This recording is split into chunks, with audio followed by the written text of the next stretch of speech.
भारत और मैं हूं आपके साथ अशोक चौहान। देश और दुनिया की तमाम खबरों पर आइए डालते हैं एक नजर।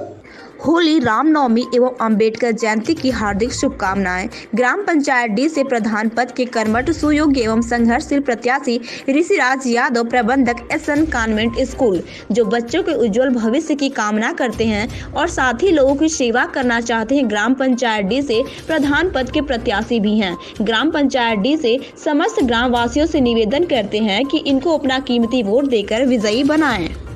पूर्वांचल के कद्दावर नेता राणा सुरजीत सिंह का दिल्ली कांग्रेस में घर वापसी। कांग्रेस ज्वाइन करने के बाद राणा सुरजीत सिंह ने भाजपा को लिया निशाने पर, कहा इलेक्शन के बाद सब भूल जाती है भाजपा। MCD चुनाव से पूर्व पूर्वांचल के कद्दावर नेता राणा सुरजीत सिंह की आज अखिल भारतीय कांग्रेस पार्टी दिल्ली में घर वापसी हो गई। उन्हें आज पार्टी के राजीव भवन स्थित कार्यालय में दिल्ली प्रदेश कांग्रेस कमेटी के अध्यक्ष अनिल चौधरी, शक्ति सिंह गोहिल और उपाध्यक्ष अली मेहंदी ने शामिल करवाया। उनके अलावा इस मौके पर बड़ी संख्या में अन्य दलों से आए लोगों ने भी दिल्ली कांग्रेस की सदस्यता ली।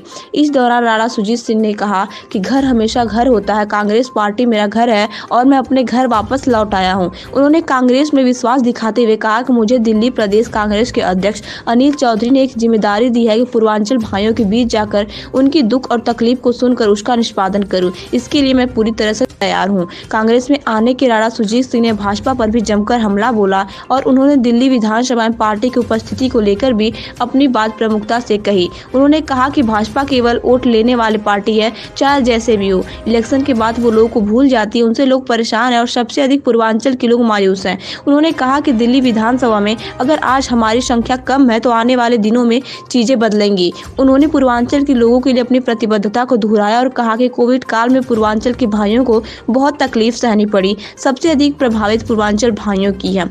दिल्ली में रहने वाले 50 से 60% पूर्वांचल की जनता अपनी रोजी रोटी छोड़कर चली गई है और जो बचे हैं उनके पास जीविकोपार्जन के पैसे नहीं बचे हैं। अब वे दिल्ली आने से भी डरने लगे। मुझे आज पार्टी ने उनके डर को खत्म करने की जिम्मेदारी सौंपी है, जिसे मैं हर पल हमेशा पूरा करूंगा। उन्होंने दिल्ली में MCD चुनाव में अपनी दावेदारी को लेकर कहा कि मैं चुनाव लड़ने के लिए कांग्रेस ज्वाइन नहीं किया। मेरा मकसद कांग्रेस की विचारधारा को हर घरों में मजबूत करने की है। चुनाव कोई भी लड़े, जीत पार्टी की विचारधारा की होगी। पूर्वांचल की जनता मौजूदा सरकारों से परेशान है, वह उससे निजात चाहती हैं, उसके लिए हम काम करेंगे।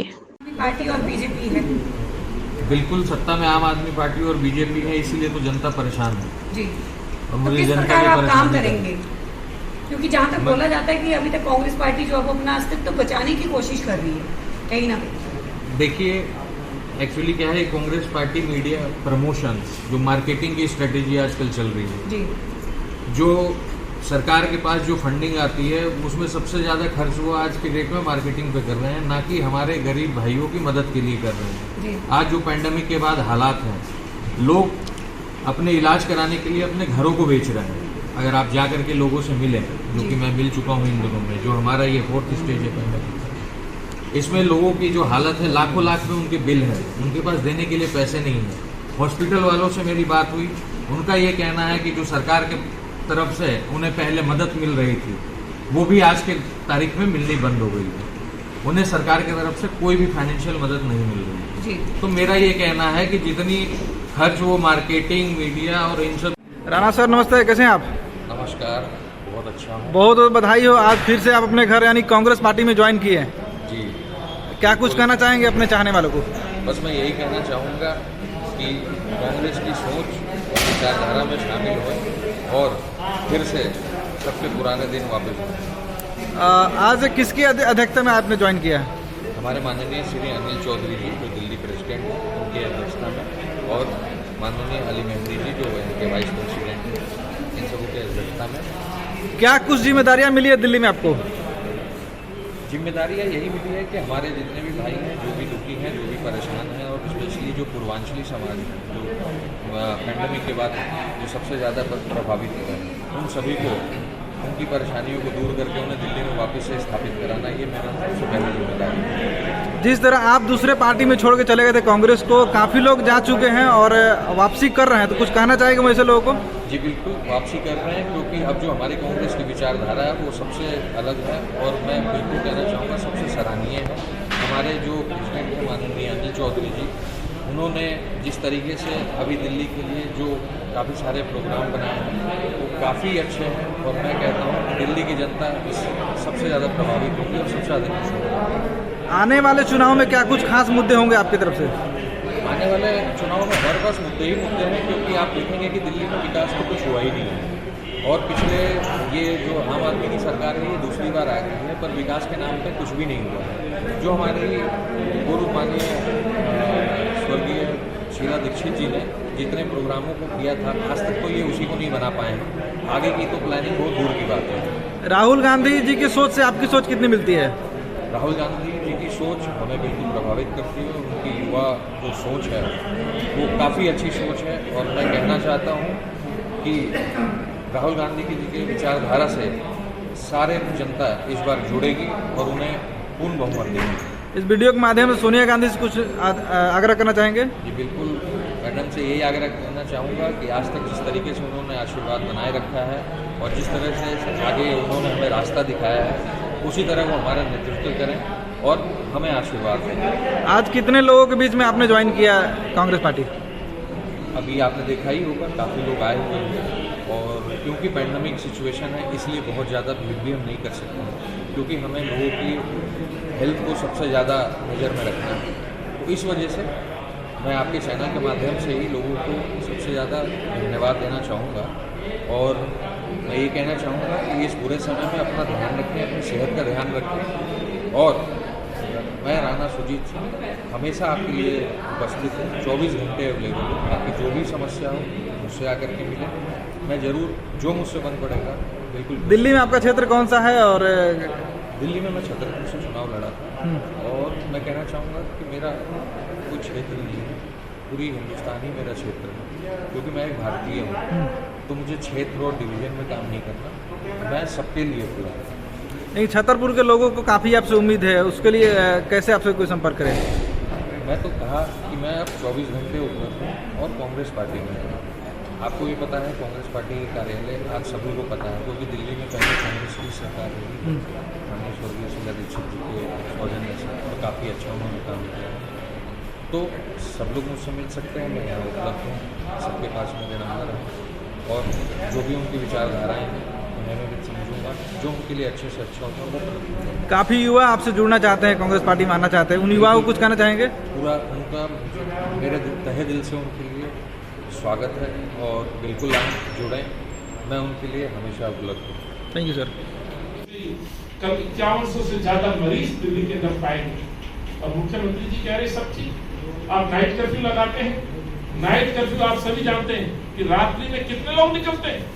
आपको कोई ठोस रणनीति बनानी चाहिए थी, आपको कंटेनमेंट जोन जो आपने बनाए, हमने कहा है गरीब लोगों को आप 10,000 रुपए की मदद दीजिए, जिनके एरिया सील कर दिए गए और ये वो लोग हैं जो रेहड़ी पे सुबह निकलते हैं, कुआं खोदकर पानी पीते हैं, यानी कि डेली मजदूरी करने वाले लोग, छोटे छोटे मेहनतकश लोग हैं, पूर्वांचल के वो लोग हैं जिन्होंने अपना आशियाना दिल्ली को बनाया। आज उनके पास 2 वक्त का खाने का कोई व्यवस्था नहीं है। सुजीत भाई ने कहा कि बहुत लोग पलायन करके वापस चले गए, माफ करिएगा, ये वो शहर है जिन्होंने उम्मीदों के साथ पूर्वांचल के लोगों ने दिल्ली को चुना और 15 साल शीला जी ने उनको दिल के करीब रखा। ये वो कॉलोनियां हैं जिन कॉलोनियों पे आज लोग वोट मांगते हैं, जिन कॉलोनियों को कांग्रेस पार्टी ने न केवल उनको सुरक्षा दी, उनको मालिकाना हक दिया, लेकिन जब बात आती है उनकी सुरक्षा की, उनके रोजगार की, उनके उन कॉलोनियों के विकास की, तो माफ करिएगा शीला जी आज हमारे बीच में नहीं है, लेकिन उनके द्वारा किए गए कार्य आज उनकी पहचान साबित होते हैं। यदि शीला जी कांग्रेस की सरकार नहीं होती तो शायद इन कॉलोनियों में विकास नहीं होता। वोट मांगने जरूर चाहिए। मैं पूछना चाहता हूँ, 22 मार्च को लॉकडाउन लगा था 2020 और 28 और 29 तक सड़कों पे जो बुरा हाल था, मैं कितने लोगों से मिला। अली भाई ने जो जिक्र किया सच है। 18 मार्च को मैंने शपथ ली थी, 22 मार्च को लॉकडाउन हो गया। एक चुनौती थी, चुनौती हमारे लिए, अपने लिए भी थी और उन जनमानस के लिए भी थी जो गरीब लोग थे, जिन्हें चिंताएं थी, 2 वक्त की भूख थी। और जो पलायन शुरू हुआ, आप तमाम पत्रकार साथी, कई साथी ऐसे जो मेरे साथ सड़कों पे भी जो मंजर देखा, हमारे बुजुर्ग बताते हैं कि ऐसा पलायन आजादी के समय जब देश अलग अलग हुआ तब ऐसा पलायन नहीं था। आज इस आजाद मुल्क के अंदर इन निकम्मी सरकारों की वजह से जो पीड़ा पूर्वांचल के और उत्तर प्रदेश के जो गरीब लोगों ने झेली, शायद कभी इतिहास में ना झेली जाएगी, ना पहले झेली नहीं होगी। यदि ऐसा नहीं होता तो सैकड़ों मौतें हुई। माँ अपने बच्चों को अपने कंधे पे नंगे पांव लेके अपने गांव की तरफ चल पड़ी। पूछने पर जब उनसे जिक्र किया क्यों जा रहे हो, तो उनका एक ही जवाब था, गांव संक्रमण में से तो पता नहीं कब मरेंगे, संक्रमण से तो पता नहीं कब मरेंगे, पर लेकिन भूख से हम बहुत मर जाएंगे, जल्दी मर जाएंगे, इसीलिए अपने गांव की तरफ निकल पड़े, अपने शहर की तरफ निकल। तो आप लोग ये भूल नहीं सकते हैं, इस सरकार का जो दावा था वो खोखला साबित हुआ है कि मैं लायक बेटा, अभिभावक, निडर, माफ करिएगा शीला जी के चेहरे पे कालिख पोतने वाला मुख्यमंत्री आज अपने आप को असहाय कहता है, केंद्र सरकार के पाले में गेंद फेंकता है कि हमारे अधिकारों की कटौती कर दी। शर्म आनी चाहिए अरविंद केजरीवाल को, किस तरह से एक महिला के ऊपर उन्होंने ईंट फेंकी, उनके ऑटोज के पीछे फोटो लगाए गए, और आज ये सिद्ध हो गया है कि आपको सरकार चलाना नहीं आता, आप लोगों को प्रलोभन, उनकी दिक्कतों पर भाषण दे सकते हैं, लेकिन इस दिल्ली का, इस शहर का विकास सही मायने में कभी हुआ तो शीला जी के समय में हुआ। आज वर्ल्ड हेल्थ डे है शायद, और आज मैं समझता हूँ, मैंने एक ट्वीट देखा अरविंद केजरीवाल आम आदमी पार्टी का, जिसमें 4 अस्पतालों की फोटो डाली और उस पर वाहवाही लूटने का काम करे। कौन सी अस्पताल? एक जो दक्षिणपुरी में है, जिसमें मैं स्वयं पहुंचा, इनको तो ये नहीं पता था कि आपका अस्पताल बनके तैयार है, जिसको शीला जी ने नींव रखी थी, शीला जी ने इसका नहीं बताया। एक बुराड़ी अस्पताल और एक आपका द्वारका का अस्पताल इंदिरा जी के नाम से 2600 बेड का अस्पताल, ये वो अस्पताल है साथियों। जब हम सड़कों पर घूम रहे थे, अस्पतालों का जायजा ले रहे थे, जिला अध्यक्ष महोदय भी मेरे साथ थे द्वारका में। आज जिस अस्पतालों की फोटो डाली है, ये वो अस्पताल है जिनकी नींव कांग्रेस के नेताओं ने, शीला दीक्षित जी ने और हमारे लोकल विधायकों ने अपनी मेहनत से, अपने विजन से जनता को समर्पित की। आज उनके ऊपर पीठ थपथपाने, शर्म आनी चाहिए अरविंद केजरीवाल को। मोहल्ला क्लिनिक के नाम पर अपनी पीठ थपथपा देते। आज एक मोहल्ला क्लिनिक में आप वैक्सीन नहीं लगा सकते, आप इलाज की तो बात ही छोड़ दीजिए, आप अपने प्रचार प्रसार के फोटो लगा देते हैं। मोहल्ला क्लिनिक के नाम में आप एक तरह से आपने एडवर्टाइजमेंट की, आपने साइट बना दी जिनपे आप फोटो लगाते हैं। शर्म आनी चाहिए। आज दिल्ली की जनता जिस तरह से संकट से जूझ रही है, बेरोजगारी से जूझ रही है, आपके पास कुछ भी जवाब नहीं है, ये मैं कहना चाहता हूँ। अंत में इन साथियों का खासतौर से जो युवा वर्ग आज यहाँ जुड़ा है, खासतौर से बदरपुर से हमारे सुजीत भाई दक्षिण दिल्ली से, आज काफी जो पूर्वांचल को लेकर के बड़े गंभीर रहते हैं, उनकी दिक्कतों के लिए संघर्ष करते रहते हैं। जब उनसे बात हुई कि आप क्यों लड़ना चाहते हैं, कहते भाई साहब चुनाव तो मैं लड़ लिया, चुनाव लड़ना है हर किसी व्यक्ति का सपना हो सकता है, लेकिन जो समाज के साथ जो छल हुआ है, जो उनकी दिक्कतें हैं, जो उम्मीदें थी जिन पे सरकारें खरी नहीं उतर रही, आज गरीब जाए तो जाए कहां उनकी सुनवाई के लिए, उनकी लड़ाई लड़ने के लिए मैं आज कांग्रेस पार्टी से जुड़ रहा हूं, और इस विश्वास के साथ कि राहुल जी जो ऊर्जा हमें देते हैं, उस ऊर्जा पे कांग्रेस का कार्यकर्ता सड़क पर उतर करके काम करता है, लड़ाई लड़ता है। तो इस उम्मीद के साथ आप जुड़े, मैं आपका आभार व्यक्त करता हूं, आपका धन्यवाद देता हूं, और ये लड़ाई हमारी जारी रहेगी। और बहुत सारे साथी इस कांग्रेस परिवार से जुड़ने के लिए मुझसे निवेदन कर रहे हैं, उनको भी अतिशीघ्र हम कांग्रेस परिवार में जोड़ने का काम करेंगे। बहुत बहुत धन्यवाद। जय हिंद, जय कांग्रेस।